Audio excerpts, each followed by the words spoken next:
अंबाजोगाई तालुक्यातील घाटनांदूर येथे दिनांक 22/6/2026 वार सोमवार रोजी 16 वर्षीय अल्पवयीन मुलगी आई वडील शेतात कामाला गेले असताना घरी कोणी नसल्यामुळे दुपारी 1च्या सुमारास पिठाच्या गिरणीत दळण आणण्यासाठी जात असताना आरोपी नराधम रामेश्वर नारायण बंडे याने मुलीला बळजबरीने त्याच्या स्वतःच्या घरात ओढत नेले व मारहाण करून या अल्पवयीन मुलीवर 2 वेळा लैंगिक अत्याचार केला.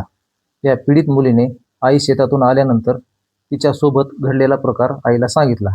आईने घाईघाईने अंबाजोगाई ग्रामीण पोलीस स्टेशन गाठले व घडलेला प्रकार पोलिसांना सांगून आरोपी रामेश्वर नारायण बंडे याच्या विरोधात आई भाग्यश्री गणेश मिसाळ यांनी फिर्याद दिली.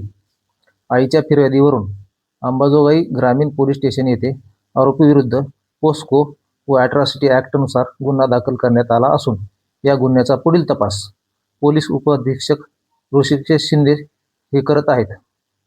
अशाच नवनवीन बातम्यांसाठी आमच्या बेधडक मराठी या न्यूज चॅनलला लाईक, शेअर, सबस्क्राईब करून बेल आयकॉन प्रेस करा.